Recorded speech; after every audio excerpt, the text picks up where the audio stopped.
시는 특징이 아주 매우 확실하죠. 일단 일제강점기 때의 시인으로 항상 님을 기다려요. 그쵸? 그래서 님에 대한 기다림의 태도를 드러내는데요.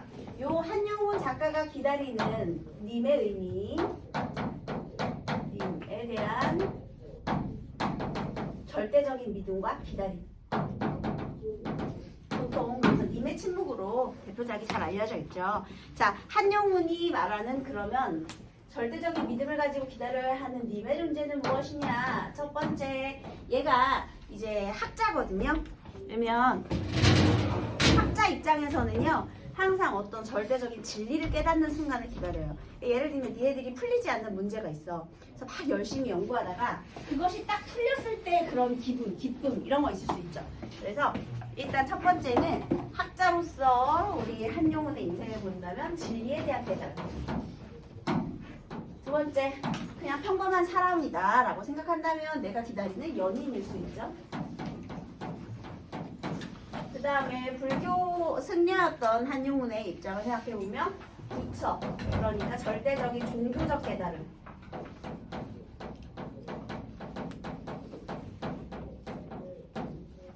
종교적 깨달음인데요. 그냥 부처라고만 쓸게요. 자, 그 다음 마지막으로 일제강점기 때 우리 독립운동가 한용운에게 있어서 님이란 누구? 맞아요. 조국의 독립 또는 독립으로 우리 민족을 이끌어줄 애국지사, 우리 조국,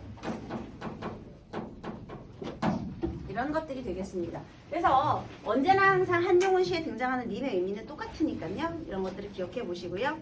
그 다음에 여기에 지금 역사적 맥락이잖아요. 사회문화적, 역사적 맥락이잖아요. 요 지금 교과서 개념학습의 챕터가요.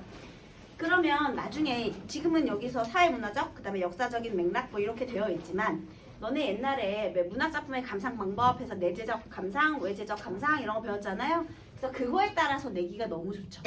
시대적인 배경이라든지 아니면 시인의 생애라든지 특징이라든지 뭐 이런 식으로. 그 다음에 이제 내재적인 시적 화자의 의미라든지. 그래서 그런 것들을 문제 내기가 좋아서 지금 여기 같이 엮여 있는 것 같네요. 그 다음에 또 하나, 이런 님에 대한 기다림에서요, 님에 대한 존중의 태도를 드러내기 위해 한용운이 택한 방법이 하나 있죠. 표현 방법. 무엇일까요? 항상 어떤 채를 쓰죠? 나는 봤지롱 이런 거 아니지. 나는 봤다네도 아니고요. 나는 보았노라도 아니고 바로 경어체의 사용이죠. 그래서 이 님에 대한 존중의 의미를 드러내기 위해서요, 또 경어체를 잘 씁니다. 경어체를 썼기 때문에 보통 이제 남자 작가지만 여성 화자의 목소리를 통해서 애절함과 간절함을 더욱더 강조하고 있다, 이렇게도 볼 수가 있고요. 자, 그렇다면 내용을 한번 보도록 하겠습니다. 당신이 가신 뒤로 나는 당신을 잊을 수가 없습니다. 자, 지금 내가요, 당신을 그리워하고 있다는 걸 알아요. 그런데요, 당신에 대한 그리움.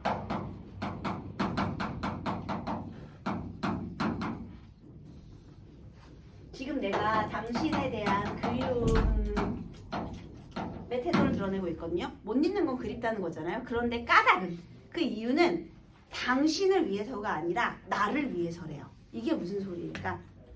여기서 우리 일제강점기 시대하고 또 연관을 지어보면 우리 망국민으로서 살아가는 것이 얼마나 힘든 일이겠습니까? 그러니까요, 내가 당신이라는 존재를 잊지 않는 것은 이 망국민으로 사는 것이 얼마나 절망스러운지 매번 깨닫기 때문이죠. 한마디로 내 존재를 지키기 위해서. 그래서 당신에 대한 그리움은 나의 존재를 지키는 힘이다.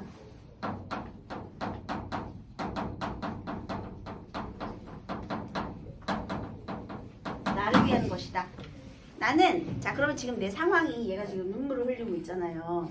그러면 어떤 상황인지 한번 볼게요. 나는 첫 번째로요, 갈고 심을 땅이 없으므로 추수가 없습니다. 그쵸? 우리 주권을 상실했기 때문에 우리 땅도 다 빼앗겼단 말이죠. 그래서 지금 일제강점기에 우리 국민들이 굉장히 궁핍했어요. 그쵸? 우리 민족이 궁핍했습니다. 그 다음, 저녁거리가 없어서 감자를 빌리러 이웃집에 갔더니 주인은 거지는 인격이 없다. 인격이 없는 사람, 생명이 없다. 너를 도와주는 것은 죄악이다 고 말하였습니다. 그 말을 듣고 돌아 나올 때 쏟아지는 눈물 속에서 당신을 보았습니다. 자, 지금 첫 번째 개인적인 경험을 얘기하고 있는데요. 시적화자의 개인 경험, 구체적인 경험, 그죠? 자, 어떤 구체적인 경험이 있었느냐? 첫 번째는요, 주인에게 여기서 멸시를 당했죠, 그쵸?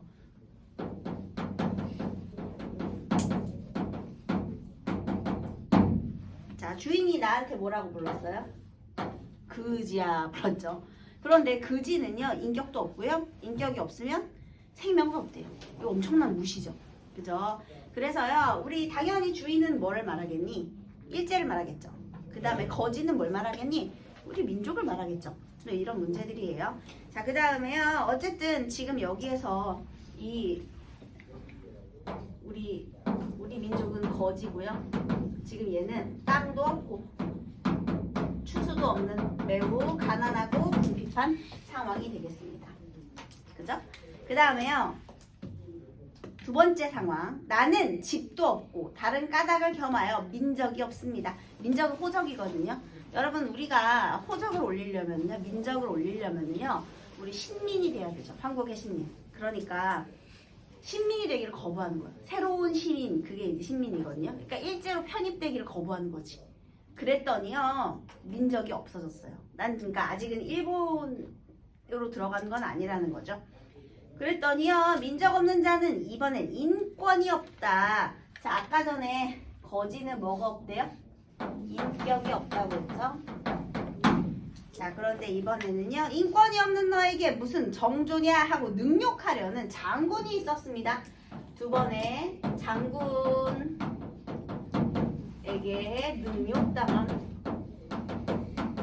당할 뻔 어쨌든 당했어요. 그래서요, 우리는 민족이 없는 그런 사람이에요. 그래서 자, 여기에서는 우리가 뭐가 없어요? 집도 없고 그 다음에 민족도 없대요. 그래서요, 여기서 일단 민족이 없다 이렇게 얘기를 하네요. 그래서 여기는 민족이 없는 자는 또 뭐가 없어? 인권도 없대. 그런 네가 무슨 정조를 지키려고 하느냐. 그러니까 이렇게 좀 이제 너무 힘든 상황이 이렇게 열거가 되어 있죠. 그래서 여기서 주인과 장군에게 굉장히 무시받고 능욕당할 뻔한 이런 상황이 제시가 되어 있습니다. 글을 한 뒤에 하지만 계속 저항하고 있죠.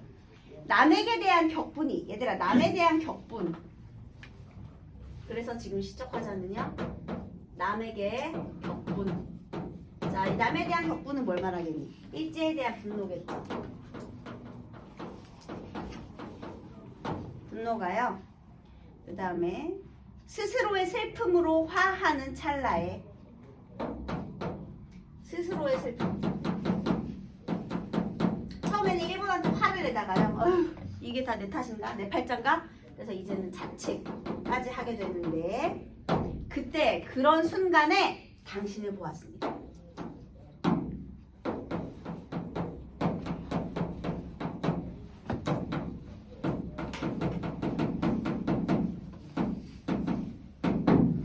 자, 남에 대한 격분이 스스로의 슬픔까지 가는 경우는 굉장히 절망적 순간이거든요.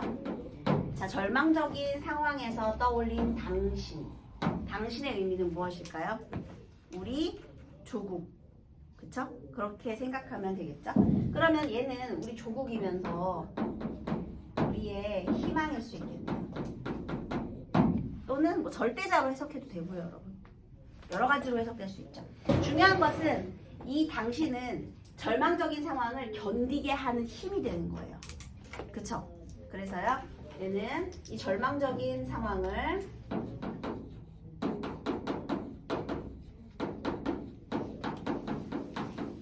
견디게 하는 힘이다 라는 거죠. 희망입니다. 호프. 그래서 이번에 영탄적 어조가 나타났죠. 온갖 윤리, 도덕, 법률은 칼과 황금을 제사 지내는 연기인 줄을 알았습니다. 자, 윤리, 도덕, 법률, 이거 사회에서 필요한 것들이잖아요. 그런데 그런 것들은요, 칼과 황금을 제사 지내는 연기. 얘들아, 우리 이거 칼이죠. 이거 황금이죠. 칼과 황금을 제사 지내는 연기. 자, 연기는 어때요? 흩어지고 없어지는 거죠. 제사 지내는 연기는 흩어지고 없어지는 거잖아. 그러니까 칼과 황금 앞에 사라지는 쓸데없는 것, 이런 뜻입니다. 다시 윤리, 도덕, 법률, 이것은 뭐라고요? 칼과 황금 앞에 흩어지는 쓸데없는 것이라는 거죠. 그래서 윤리, 도덕, 법률이 쓸모없는 거라는 거 알았어. 그러면 지금 내가 믿을 것은 윤리, 법률, 도덕이야? 아니, 내가 믿을 것은 오로지 당신뿐이라는 거죠. 그래서 윤리, 도덕, 법률이 연기되어 쓸데없는 것입니다. 그래서 내가 이 절망적인 상황에서 지금 무슨 생각하는 거냐면요, 영혼의 사랑을 받을까? 자, 지금 얼마나 절망적이야. 영혼의 사랑을 받을까? 영혼의 사랑을 받는다는 건 뭐야? 그냥 확 죽어버릴까? 이런 뜻이죠. 죽음을 떠올린 순간. 그 다음에 인간 역사의 첫 페이지에 잉크칠을 할까? 잉크를 쏟아서 역사를 망쳐버릴까? 자, 영혼을 생각한다는 건 죽음을 떠올리는 거고요. 역사의 첫 페이지에 잉크칠을 한다는 건 역사를 부정하는 거고요. 그 다음에 술을 마실까? 비행해서 망가져버릴까? 이런 뜻이죠. 자포자기. 그래서 지금 나는 이런 절망적인 상황이라는 거예요. 그런데 그 절망적인 상황에서 어떻게? 당신을 보았다. 자, 그러면 결국 당신을 보았다라는 것은요, 당신을 통해서 내가 어떻게 된 거예요? 새로운 각성을 하게 되었다. 이런 내용이 되겠습니다. 그죠?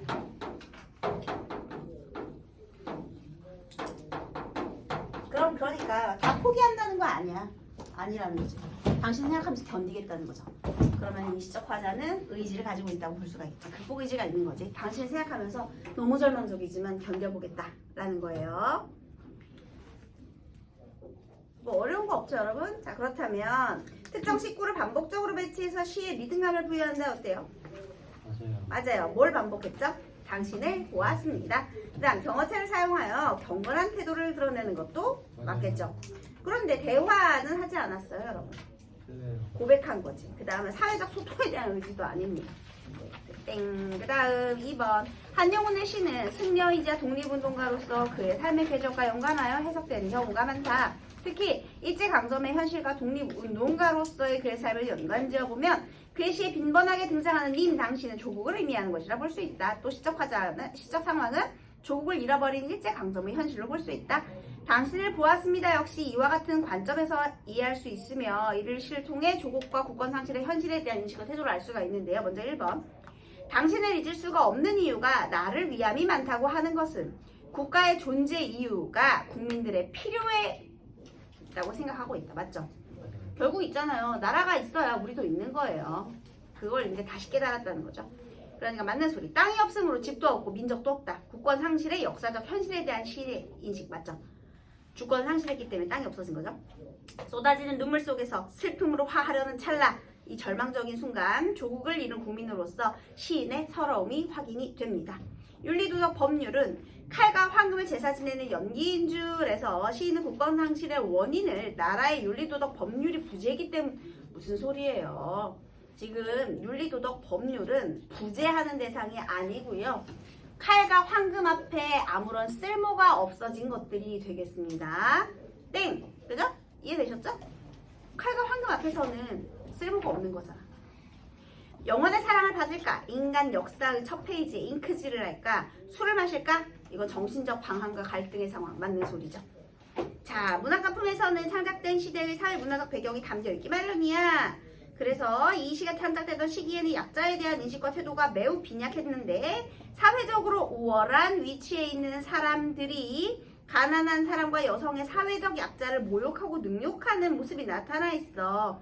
그들을 그렇게 대하는 이유는 그들에게 각기 우월한 위치에 있는 사람들이 뭐가 없어? 인격이 없죠. 그 다음에 사회적 약자에게 인권이 없다고 생각하죠. 처음에는 인격이 없다고 생각했고 인권이 없다고 생각했잖아. 이 사람들이 거지나 우리 민족에게 인격이나 인권이 없다고 생각했기 때문이야. 이렇게 생각하시면 되겠습니다.